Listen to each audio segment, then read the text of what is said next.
Hello students, എജു പ്ലസിൻ്റെ പുതിയൊരു ക്ലാസ്സിലേക്ക് എല്ലാവർക്കും വെൽക്കം. ഇന്ന് നമ്മൾ ഡിസ്കസ് ചെയ്യാൻ പോകുന്നത് ഇന്ത്യൻ കൾച്ചർ ആൻഡ് ഹെറിറ്റേജിൻ്റെ ചാപ്റ്റർ 12 ആണ്. പ്രകടന കലകൾ, സംഗീതം, നൃത്തം, നാടകം. അപ്പം ഈ ഒരു എൻറ്റയർ ചാപ്റ്ററിൽ നമ്മൾ ഇതിനെക്കുറിച്ചിട്ടാണ് സംസാരിക്കാൻ പോകുന്നത്. അപ്പോൾ എന്താണ് ഈ ഒരു ചാപ്റ്ററിലുള്ളതെന്ന് നമുക്ക് നോക്കാം.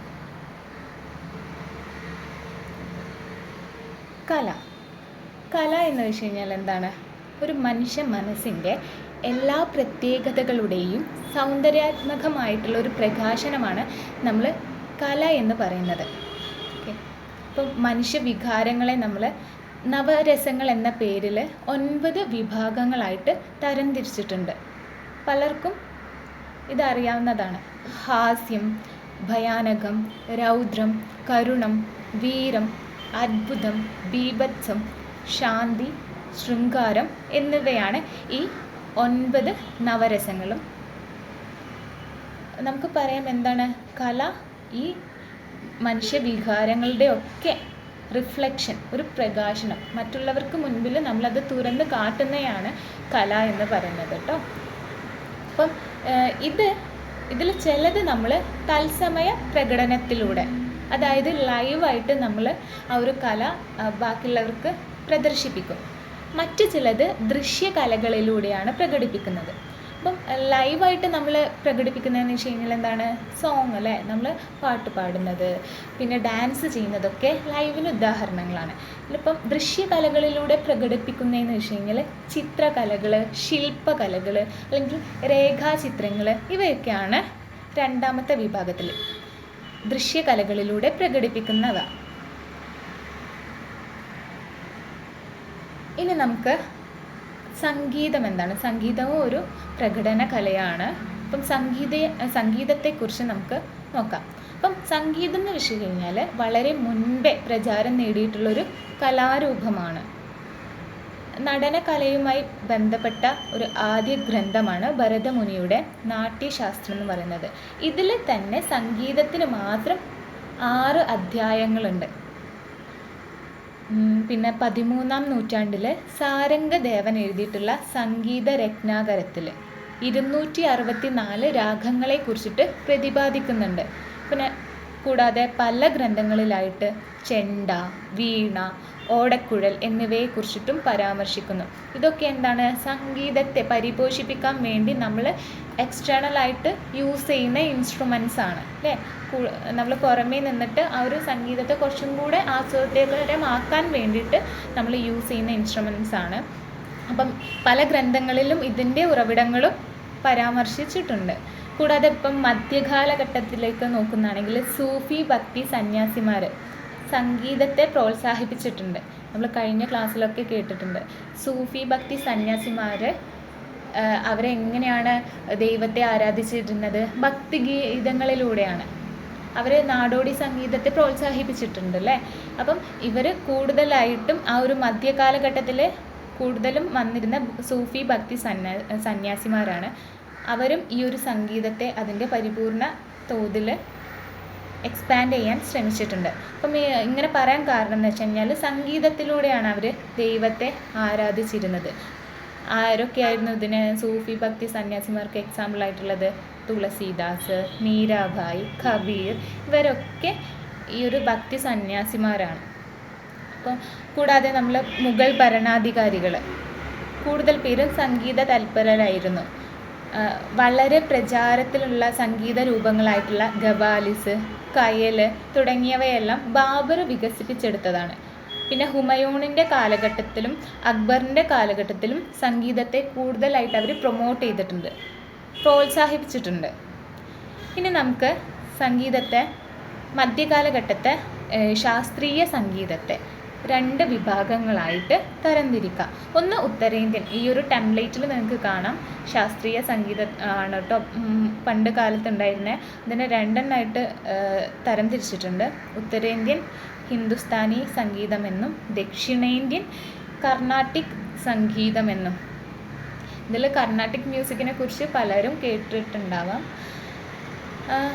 കാരണം കൂടുതലായിട്ടും നമ്മളുടെ ഇവിടെ കേരളം, തമിഴ്നാട്, കർണാടക, ഒരു നമ്മൾ ദക്ഷിണേന്ത്യക്കാരാണല്ലോ, നമുക്ക് കൂടുതൽ പ്രചാരത്തിലുള്ളത് കർണാട്ടിക് മ്യൂസിക്കാണ്.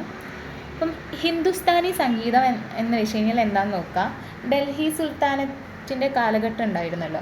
അപ്പം ഈ ഒരു സംഗീതം വളരെയധികം പ്രചാരത്തിലുണ്ടായിട്ടുള്ളതാണ്. പ്രത്യേകിച്ച് വാദ്യോപകരണങ്ങൾ ഉപയോഗിച്ചുള്ള സംഗീതത്തിന് അക്കാലത്ത് പ്രോത്സാഹനം നൽകിയിട്ടുണ്ടായിരുന്നു. അമീർ ഖുസ്രു അലാവുദ്ദീൻ ഖിൽജിയുടെ സദസ്യനായിരുന്നു. അമീർ ഖുസ്രു സിത്താറും തബലയും ഒക്കെ കണ്ടുപിടിച്ചു ആ ഒരു ടൈമിൽ, മധ്യകാലഘട്ടത്തിൽ. പുതിയ രാഗങ്ങൾ ചിട്ടപ്പെടുത്തുകയുണ്ടായി. ധ്രുപദ്, ധമർ, ഇന്ദ്രി, കയാൽ, താപ്പ തുടങ്ങിയിട്ടുള്ള ഹിന്ദുസ്ഥാനി സംഗീതത്തിലുള്ള വ്യത്യസ്ത ശൈലികളാണ് ഇപ്പം ഞാൻ പറഞ്ഞ കാര്യങ്ങളൊക്കെ. അപ്പം പിന്നെ കൂടാതെ വളരെ പ്രസിദ്ധങ്ങളായിട്ടുള്ള രാഗങ്ങൾ ഹിന്ദുസ്ഥാനി സംഗീതത്തിലെ പ്രസിദ്ധങ്ങളായിട്ടുള്ള രാഗങ്ങളാണ് ബഹാർ, ഭൈരവി, സിന്ധു ഭൈരവി, ദിംപലാസി എന്നിവ. പിന്നെ തന്ത്രിവാദ്യങ്ങളിൽ പ്രധാനപ്പെട്ടതാണ് സിത്താർ, സരോദ്, സന്തൂർ, സാരംഗി. ഓക്കെ, ഇതൊക്കെയാണ് ഹിന്ദുസ്ഥാനി സംഗീതത്തിൽ യൂസ് ചെയ്തത്. പിന്നെ കൂടാതെ നമ്മൾ പറയുന്ന തബല, മൃദംഗം, പക്കവാദ്യം തുടങ്ങിയവയും യൂസ് ചെയ്തിട്ടുണ്ട്. അതൊക്കെ കൊട്ടുവാദ്യങ്ങൾക്ക് ഉദാഹരണങ്ങളാണ്. അപ്പം ഒരു ഹിന്ദുസ്ഥാനി ക്ലാസിക്കൽ സംഗീതത്തിലെ ഓരോ സംഗീതജ്ഞന്മാരും പ്രത്യേക ശൈലിയുമായിട്ടാണ് അവർ ബന്ധപ്പെട്ടുള്ളത്. അവർക്കൊരു പ്രത്യേക ഹിന്ദുസ്ഥാനി മ്യൂസിക് അഭ്യസിക്കുന്നവർക്ക് അവരുടേതായ ഒരു ശൈലി ഉണ്ടായിരിക്കുന്നതാണ്. ഇനിയിപ്പോൾ കർണാട്ടിക് മ്യൂസിക്കിലേക്ക് വരാം. കർണാട്ടിക് മ്യൂസിക് എന്ന് വെച്ച് കഴിഞ്ഞാൽ ശ്യാമ ശാസ്ത്രി, ത്യാഗരാജൻ, മുത്തുസ്വാമി ദീക്ഷിതർ എന്നിവരാണ് കർണാട്ടിക് സംഗീതത്തിലെ ത്രിമൂർത്തികൾ എന്ന് അറിയപ്പെടുന്നത്. അതിൽ ഏറ്റവും ഇമ്പോർട്ടൻ്റ് ആയിട്ടുള്ള പേഴ്സൺ ആണ് ത്യാഗരാജൻ. അദ്ദേഹം ഒരു നല്ല മഹാപണ്ഡിതനുമാണ്, കവിയുമാണ്. അപ്പം പിന്നെ ഈ ഒരു കർണാട്ടിക് മ്യൂസിക്കിൽ വരുന്നത് പുരന്ദർ ദാസ് ആണ്, മറ്റൊരു പ്രധാനപ്പെട്ട സംഗീതജ്ഞൻ. കൂടാതെ ഫ്ലൂട്ട്, വീണ, നാദസ്വരം, മൃദംഗം എന്നിവ കർണാടക സംഗീതത്തിന് ഉപയോഗിക്കുന്ന ഇൻസ്ട്രുമെൻറ്റ്സ് ആണ്. അപ്പം they are also different in their features, but ധാരാളം സാമ്യങ്ങൾ ഈ ഒരു കർണാട്ടിക് മ്യൂസിക്കിലും ഹിന്ദുസ്ഥാനി മ്യൂസിക്കിലും ഉണ്ട്. അതായത് ഫോർ എക്സാമ്പിളായിട്ട് വരുന്നത്, കർണാട്ടിക് മ്യൂസിക്കിൽ നമ്മൾ ആലാപനം എന്ന് പറയുമ്പം ഹിന്ദുസ്ഥാനി മ്യൂസിക്കിൽ കൂടുതലും നോർത്ത് പീപ്പിൾസ് ആണല്ലോ ഹിന്ദുസ്ഥാനി യൂസ് ചെയ്യുന്നത്. അപ്പോൾ അവർ ആലാപും എന്നാണ് പറയുന്നത്. പിന്നെ കർണാട്ടിക് മ്യൂസിക്കിൽ തില്ലാന എന്ന് പറഞ്ഞൊരു ഇത് യൂസ് ചെയ്യുന്നുണ്ട്. അപ്പം ഹിന്ദുസ്ഥാനിയിലേക്ക് അത് താരാന എന്ന് പറയുന്നുണ്ട്. അപ്പോൾ കൂടാതെ ഈ രണ്ട് സംഗീതങ്ങളും താളത്തിന് കൂടുതൽ പ്രാധാന്യം നൽകുന്നവരാണ്. പിന്നെ ആധുനിക ഇന്ത്യൻ സംഗീതത്തെക്കുറിച്ച് പറയുമ്പം ബ്രിട്ടീഷ് ഭരണത്തിൻ്റെ ഫലമായിട്ട് നമുക്ക് കൂടുതലും പാശ്ചാത്യ സംഗീതം ഇന്ത്യയിലേക്ക് വന്നിട്ടുണ്ട്. അവർ കൊണ്ടുവന്ന ഒരു സംഭവങ്ങളാണ് ക്ലാരിനെറ്റ്, വയലിന് ഒക്കെ. ഇതൊക്കെ യൂസ് ചെയ്തുകൊണ്ട് നമ്മളും നമ്മുടെ സംഗീതത്തെ മെച്ചപ്പെടുത്തിയിട്ടുണ്ട്. പിന്നെ ഓർക്കസ്ട്രയുടെ വരവ്, കാസറ്റ് പ്രയോഗം ഒക്കെ നമ്മൾ പ്രചാരത്തിൽ കൊണ്ടുവന്നു. ഉയർന്ന വിഭാഗമുണ്ടല്ലോ, സമൂഹത്തിലെ ഏറ്റവും മുതലാളി വർഗത്തിന് മാത്രം ലഭിച്ചിട്ടുണ്ടായിരുന്ന സംഗീതം പിന്നീട് ഈ ഒരു ആധുനിക ഇന്ത്യയിലേക്ക് വന്നപ്പം താഴേക്കിടയിലുള്ളവർക്ക് കൂടെ ആസ്വദിക്കാൻ കഴിഞ്ഞു. പിന്നെ അന്നത്തെ കാലത്ത് മുൻപൊക്കെ ഗുരുശിഷ്യ സംഗീത വിദ്യാഭ്യാസമായിരുന്നല്ലോ ഉണ്ടായിരുന്നത്. പക്ഷേ ഇപ്പോഴേക്ക് വന്നപ്പം സംഗീത വിദ്യാലയങ്ങൾ തുടങ്ങി, അതിൽ മ്യൂസിക്കൽ ക്ലാസ് സ്റ്റാർട്ട് ചെയ്യാൻ തുടങ്ങി. ഇനിയിപ്പം നാടോടി സംഗീതത്തെക്കുറിച്ച് നമുക്കൊന്ന് പറയാം. നാടോടി സംഗീതം എന്ന് വെച്ച് കഴിഞ്ഞാൽ സാധാരണക്കാർക്കിടയിലാണ് ഇത് കൂടുതലായിട്ടും ശക്തമായിട്ട് നിന്നുണ്ടായിരുന്നത്. കുട്ടികളുടെ ജനനം, വിവാഹം, പുതിയ ഋതുക്കളുടെ വരവ്, ഉത്സവങ്ങൾ, ഇങ്ങനെ ജനങ്ങളുടെ നിത്യജീവിതവുമായി ബന്ധപ്പെട്ട എല്ലാ അവസരങ്ങളിലും നാടോടി സംഗീതങ്ങൾ അല്ലെങ്കിൽ സാധാരണക്കാർ ആലപിച്ചിട്ടുണ്ടായിരുന്നു. നമുക്കൊരു എക്സാമ്പിൾ നോക്കുന്നതാണെങ്കിൽ രാജസ്ഥാനിലെ മന്ന്, ബംഗാളിലെ ഭട്യാലി നാടോടി ഗാനങ്ങൾ ഇന്ത്യ മുഴുവനും ജനപ്രിയമായതാണ്. ഈ ഒരു സംഗീതം അവയുടെ സന്ദേശം കൊണ്ടും ഒരു പ്രത്യേക അർത്ഥങ്ങൾ കൊണ്ട് സവിശേഷമാണ് ഈ നാടോടി സംഗീതങ്ങൾ. നമുക്കത് ആസ്വാദ്യകരമാണല്ലേ. കൂടുതൽ പേർക്കും ഇങ്ങനെ നാടോടി സംഗീതങ്ങൾ കേൾക്കാൻ ഭയങ്കര ഇഷ്ടമാണ്. അത് ഒരു പ്രത്യേക ശൈലി ഉണ്ടാവും, അതിന് പ്രത്യേക അർത്ഥങ്ങളുണ്ടാവും, വളരെ ആസ്വാദ്യകരമാണത്. ഇപ്പം എക്സാമ്പിളായിട്ട് നമുക്കിതിന് പറയാമെന്നുണ്ടെങ്കിൽ മുസ്ലിങ്ങളുടെ മുഹറം കാലയളവിൽ ഹലാബ ഗാനങ്ങൾ ആലപിക്കും. കൂടാതെ നമ്മുടെ ക്രിസ്തുമസിൻ്റെ വേളയിലൊക്കെ കാരോള് എന്നിവ ഒക്കെ ആലപിക്കുന്നുണ്ട്. അപ്പോൾ ഇതൊക്കെ നാടോടി സംഗീതത്തിന് ഉദാഹരണങ്ങളാണ്. ഓക്കെ, സംഗീതത്തെ കുറിച്ച് പറഞ്ഞു കഴിഞ്ഞാൽ അത്രത്തേ ഉള്ളൂ. ഇനിയിപ്പം നെക്സ്റ്റ് നമുക്ക് നോക്കാം അടുത്ത ഒരു കലാരൂപമായിട്ട് വരുന്നത് ഇന്ത്യൻ നൃത്തരൂപങ്ങളാണ്. ഇന്ത്യയിലെ നൃത്തകല ഹാരപ്പൻ സംസ്കാരത്തിൻ്റെ കാലഘട്ടത്തിൽ ആരംഭിച്ചിട്ടുള്ള ഒന്നാണ്. അതായത് നമ്മുടെ അവിടെ ചില എവിഡൻസ് കിട്ടിയിട്ടുണ്ട് ഈ ആർക്കിയോളജിസ്റ്റിനൊക്കെ.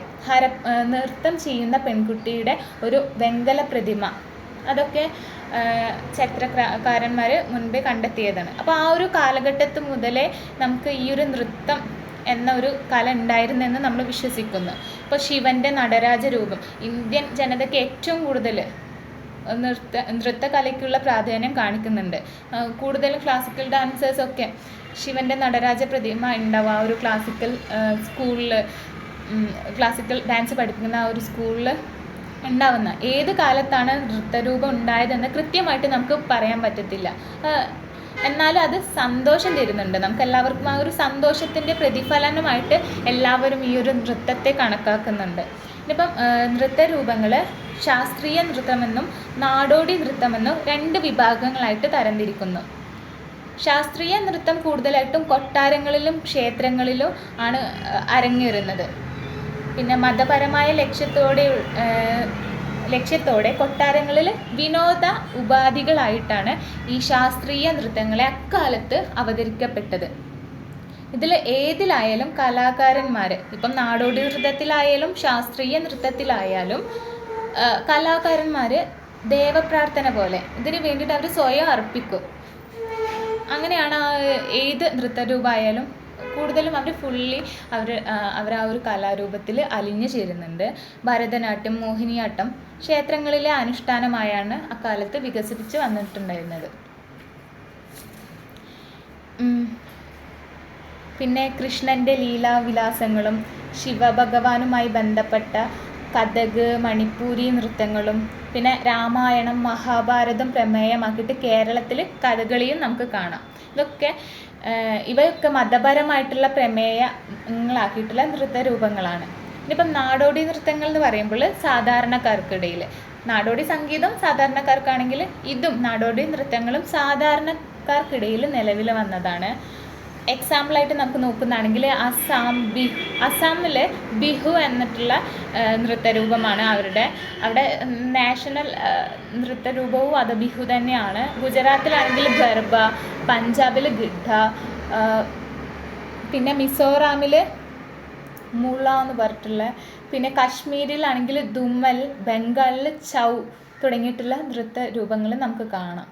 ഇത് കൂടുതലായിട്ടും ജനങ്ങളുടെ സന്തോഷം, ദുഃഖം എന്നിവയൊക്കെ പ്രകടമാക്കാനാണ് ഈ ഒരു നാടോടി നൃത്തരൂപങ്ങൾ അല്ലെങ്കിൽ ഈ ഒരു കലാരൂപം സൃഷ്ടിക്കുന്നത്. ഇനിയിപ്പോൾ നമുക്ക് ആധുനിക ഇന്ത്യയിലെ അറിയപ്പെടുന്ന സംഗീത നൃത്ത കലാകാരന്മാർ ആരൊക്കെയെന്ന് നോക്കാം. കഥകിൽ പ്രസിദ്ധരായിട്ടുള്ളതാണ് പണ്ഡിറ്റ് ബ്രിജു മഹാരാജ്, താരാദേവി, പണ്ഡിറ്റ് ശംഭു മഹാരാജ്. ഇനിയിപ്പോൾ ഭരതനാട്യത്തിലാണെങ്കിൽ ശ്രീമതി സരോജ വൈദ്യനാഥൻ, പത്മസുബ്രഹ്മണ്യം, ഗീതാചന്ദ്രൻ. ഒഡീസിയയിൽ വരുന്നതാണ്. അപ്പം കേളു ചരൺ മഹാപത്ര, സംയുക്ത പാണിഗ്രാഹി, കിരൺ സേഘൽ, മാധവി മുക്തർ. കുച്ചിപ്പുടിയിലാണെങ്കിൽ സ്വപ്നസുന്ദരി, സത്യനാരായണൻ ശർമ്മ, രാധറെഡ്ഡി, സോണൽ മാൻസിംഗ്. പിന്നെ നമ്മൾ പറഞ്ഞ മുൻപത്തെ ഈ ഒരു സംഗീതജ്ഞരായിട്ട് വരുന്നത് ഭരതൻ, മാതംഗമുനി, നാരദമുനി, പണ്ഡിറ്റ് ശാരംഗദേവൻ, പണ്ഡിറ്റ് അഹോബല, പണ്ഡിറ്റ് വെങ്കട്ട് മഗി, എസ് എം ടാഗോർ, പണ്ഡിറ്റ് രാമമത്യ, ആചാര്യ കേസരി ബൃഹസ്പതി. ഇവരൊക്കെയാണ് ഇന്ത്യയിൽ അറിയപ്പെടുന്ന സംഗീത നൃത്ത കലാകാരന്മാരായിട്ട് വരുന്നത് കേട്ടോ. ഇനി നമ്മൾ നോക്കുന്നത് നെക്സ്റ്റ് വരുന്നത് നാടകങ്ങളെ കുറിച്ചിട്ടാണ്. നാടകങ്ങൾ എന്ന് വെച്ച് കഴിഞ്ഞാൽ പുരാതന കാലം മുതൽക്കേ ദേവീ ദേവന്മാരുടെയും അസുരന്മാരുടെയും തമ്മിലുള്ള സംഘട്ടനങ്ങളെ ബന്ധപ്പെട്ട് ഐതിഹ്യ കഥകൾ പ്രചാരത്തിലുണ്ടായിരുന്നു. എക്സാമ്പിൾ ഭരതമുനിയുടെ നാട്യശാസ്ത്രം രചിക്കുകയും അസുര പരാജയം, അമൃതമന്ദം എന്നീ നാടകങ്ങൾ സൃഷ്ടിക്കുകയും ചെയ്തു. പിൽക്കാലത്ത് ഇദ്ദേഹത്തെ സംബന്ധിച്ചിടത്തോളം നാടകം എന്ന് വെച്ച് കഴിഞ്ഞാൽ കമ്മ്യൂണിക്കേഷനെ മെച്ചപ്പെടുത്തുന്ന ഒരു ഉപാധിയായിരുന്നു. ഏറ്റവും കൂടുതൽ നാടകത്തിലൂടെ നമുക്ക് സാധാരണക്കാർക്കിടയിലും ഏത് ജനവിഭാഗങ്ങൾക്കിടയിലും കമ്മ്യൂണിക്കേഷൻ കുറച്ചും കൂടി ഈസി ആയിരിക്കും. അവരുടെ ഇമോഷൻസ് തുറന്നു കാട്ടുന്നുണ്ട് അല്ലേ. നാടകം എന്ന് വെച്ച് കഴിഞ്ഞാൽ നമ്മുടെ സാധാരണ ജീവിതമായിട്ട്, സാമൂഹിക ജീവിതവുമായിട്ട് വളരെ അടുത്ത് കിടക്കുന്ന ഒന്നാണ്. അപ്പം കൂടുതലും കമ്മ്യൂണിക്കേഷൻ പോസിബിൾ ആവുന്നുണ്ട് നാടകത്തിലൂടെ. ബുദ്ധ-ജൈന കാലത്ത് മതസിദ്ധാന്തങ്ങൾ പ്രചരിപ്പിക്കാൻ നാടകങ്ങൾ ഉപയോഗിച്ചിട്ടുണ്ട്. ലഘുനാടകങ്ങളും സുദീർഘ നാടകങ്ങൾ എന്ന് വെച്ച് കഴിഞ്ഞാൽ കൂടുതൽ കുറേ ടൈം എടുത്തിട്ടുള്ള ആ നാടകങ്ങളാണ് സുദീർഘ നാടകങ്ങൾ എന്ന് പറഞ്ഞാൽ. ചിലപ്പം അതിൻ്റെ പാർട്ടായിട്ടൊക്കെ പിന്നീടുള്ള ദിവസങ്ങളിൽ അവതരിപ്പിക്കുന്ന രീതിയിലും ആയിരിക്കും. അപ്പം മതതത്വങ്ങൾ അഭ്യസിപ്പിക്കാനും ഒക്കെ നാടകങ്ങളെ ആ ഒരു കാലത്ത്, ബുദ്ധ-ജൈന കാലത്ത് ഉപയോഗിച്ചിട്ടുണ്ടായിരുന്നു. നടീനടന്മാരുടെ ശബ്ദഗുണങ്ങളും ഭാവവ്യത്യാസങ്ങളും അവർ അഭിനയിക്കുന്ന കഥാപാത്രത്തിൻ്റെ സവിശേഷതയെ ശ്രദ്ധേയമാക്കി അല്ലേ. നമ്മളിപ്പം നാടകങ്ങൾ അവതരിപ്പിച്ചു കഴിഞ്ഞാൽ, ഇനിയിപ്പോൾ ഫിലിമിലേക്ക് വരുന്നതാണെങ്കിലും നമുക്ക് ഏറ്റവും കൂടുതൽ ഒന്നെങ്കിൽ ആ ഒരു സ്റ്റോറി നമുക്ക് ഇഷ്ടപ്പെടും. ചില സമയത്ത് നമുക്ക് ആക്ടേഴ്സിനായിരിക്കും കൂടുതലായിട്ട് അവരുടെ അഭിനയത്തെ നമുക്ക് വളരെയധികം പ്രശംസിച്ചാലും മതിയാവില്ല. അപ്പം അവരുടെ ഒന്നെങ്കിൽ അതിൻ്റെ ശബ്ദം കൊടുത്തത് ആരാണോ അവരെ നമുക്ക് ഇഷ്ടപ്പെടും, അല്ലെങ്കിൽ അവരുടെ അഭിനയത്തെ നമുക്ക് നന്നായിട്ട് ഇഷ്ടപ്പെടാൻ ചാൻസ് കൂടുതലാണ് കേട്ടോ. ഇനി സംസ്കൃതത്തിലായിരുന്ന മിക്ക നാടകങ്ങളും എന്നാൽ താഴ്ന്ന വിഭാഗർക്കിടയിൽ കൂടുതൽ പ്രാകൃത് ഉപയോഗിച്ചിട്ടാണ് ചെയ്തുകൊണ്ടിരുന്നത്. കൗടില്യൻ്റെ അർത്ഥശാസ്ത്രം, വാത്സ്യായനൻ്റെ കാമസൂത്രം, കാളിദാസൻ്റെ അഭിജ്ഞാനശാകുന്തളം ഇവയൊക്കെ സംസ്കൃതത്തിലാണ് രചിച്ചത്. പിന്നെ ക്ലാസിക്കൽ നാടകങ്ങളെന്നും ഗ്രാമീണ നാടകങ്ങളെന്നും 2 വിഭാഗങ്ങൾ ഉണ്ടായിരുന്നു. നമ്മൾ ക്ലാസിക്കൽ മ്യൂസിക്കിനും പറഞ്ഞുണ്ട്, അതേപോലെ നൃത്തത്തിനും 2 വിഭാഗങ്ങളുണ്ട്. അതേപോലെ നാടകത്തിനും 2 വിഭാഗങ്ങളുണ്ട്. ക്ലാസിക്കൽ നാടകങ്ങളും ഗ്രാമീണ നാടകങ്ങളും. ശാസ്ത്രീയ നാടകങ്ങൾ നാട്യശാസ്ത്രത്തിലെ നിബന്ധനയും പ്രമേയങ്ങളും ഉൾക്കൊള്ളുന്നവയാണ്. ഗ്രാമീണ നാടകങ്ങൾ എന്ന് വെച്ച് കഴിഞ്ഞാലോ, ഗ്രാമീണ നാടകവേദിയിൽ പ്രാദേശിക ഭാഷകൾ ഉപയോഗിച്ചിട്ട് നടത്തിപ്പോകുന്ന നാടകങ്ങളാണ് ഗ്രാമീണ നാടകങ്ങൾ. ഗ്രാമീണ മേഖലയിൽ നിരവധി നാടകവേദികൾ ഉണ്ടായി വന്നു. നൃത്തത്തിൻ്റെയും സംഗീതത്തിൻ്റെയും സഹായത്താൽ അഭിനയിക്കുന്ന രീതി അത് കൂടുതൽ ജനപ്രിയമായിരുന്നു ആ ഒരു ഗ്രാമീണ മേഖലയിലെ നാടകങ്ങൾക്ക്. പിന്നെ ബ്രിട്ടീഷുകാരുടെ വരവോടെ 18-ാം നൂറ്റാണ്ടിൽ കൊൽക്കത്തയിൽ ഒരു നാടകശാല സ്ഥാപിക്കുകയുണ്ടായിരുന്നു. ഇതൊക്കെ നമുക്ക് ഈ ഒരു വഴികളിലെ നാഴികക്കല്ലുകളാണെന്ന് പറയാം. ബ്രിട്ടീഷുകാരെ കൊണ്ട് നമുക്ക് കുറേ നഷ്ടങ്ങൾ ഉണ്ടായിട്ടുണ്ട്. എന്നാൽ പക്ഷേ അവരെ കൊണ്ട് നല്ല മുന്നേറ്റങ്ങളും നമുക്ക് ഉണ്ടായിട്ടുണ്ട്. അപ്പം 18-ാം നൂറ്റാണ്ടിൽ ഈ ഒരു നാടകശാല സ്ഥാപനവും അതിൽ ഒരു മുന്നേറ്റം തരുന്ന ഒന്നാണ്. പിന്നെ ഷേക്സ്പിയറുടെ നാടകങ്ങൾ ഇന്ത്യൻ നാടകങ്ങളെ കൂടുതലായിട്ടും സ്വാധീനിച്ചിട്ടുണ്ടായിരുന്നു. പരമ്പരാഗതമായിട്ടുള്ള തുറന്ന വേദിക്കു പകരം കർട്ടനുകളും രംഗപാഠങ്ങളും നമ്മൾ സജ്ജീകരിക്കാൻ തുടങ്ങി പിന്നീടുള്ള കാലങ്ങളിൽ. സംഘർഷങ്ങളും ദുരന്തങ്ങളും ഹാസ്യങ്ങളും ഒക്കെ തന്നെ നാടകത്തിന് പ്രമേയങ്ങളായിട്ട് വരാൻ തുടങ്ങി. നമ്മുടെ ഇപ്പം പ്രാദേശികമായിട്ട് നടക്കുന്നതും വേൾഡിൽ നടക്കുന്ന എല്ലാ കാര്യങ്ങളും നമ്മൾ എന്തിനു വേണ്ടിയിട്ട് ഇതിൻ്റെ ഓരോ ആശയങ്ങളായിട്ട് പ്രമേയങ്ങളായിട്ട് എടുത്തു ഓരോ നാടകങ്ങൾ ചെയ്യാനും.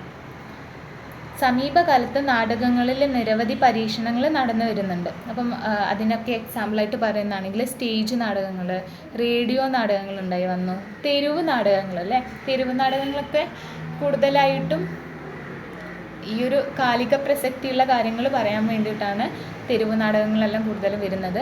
പിന്നെ ഏകാഭിനയ നാടകം, സംഗീത നാടകം, ലഘുനാടകങ്ങൾ എന്നിവ വിവിധ നാടക രൂപങ്ങളാണ്. ഇനി നമുക്ക് ചില ജനപ്രിയ നാടകങ്ങളും അവയുടെ കർത്താക്കളെയും നോക്കാം. പേര് വരുന്ന മേഘസന്ദേശം, കർത്താവ് കാളിദാസനാണ്. ഇനിയിപ്പം അഭിജ്ഞാന ശാകുന്തളം ചെയ്തത് കാളിദാസൻ തന്നെയാണ്. പത്മാവതി മധുസൂദൻ, ഹർഷചരിത്രം ചെയ്തത് ബാണഭട്ടൻ, അജ്ഞാത ശത്രു ജയശങ്കർ പ്രസാദ്, നന്ദേവി ഭരതേന്ദു. ഇപ്പം ഞാൻ പറഞ്ഞല്ലോ വർത്തമാനകാലത്തെ വിവിധ നാടകരൂപങ്ങളുടെ പേര് ഇതൊക്കെയാണ്. സ്റ്റേജ് നാടകം, റേഡിയോ നാടകം, തെരുവ് നാടകം, ഏകാഭിനയ നാടകം, സംഗീത നാടകം, ലഘുനാടകങ്ങൾ, ഏകാംഗ നാടകങ്ങൾ. അപ്പം ഇത്രയാണ്. ഇതൊരു ചെറിയ ചാപ്റ്ററാണ്. ഈ പ്രകടന കലകളെക്കുറിച്ച് പറയാനുള്ളത്. ഇപ്പം ഡീറ്റെയിൽ ആയിട്ട് ഞാൻ പറഞ്ഞു തന്നിട്ടുണ്ട്. എല്ലാവർക്കും മനസ്സിലായെന്ന് വിശ്വസിക്കുന്നു. ഇനിയിപ്പം നെക്സ്റ്റ് ക്ലാസ്സിൽ കാണുന്നവരെ താങ്ക് യു.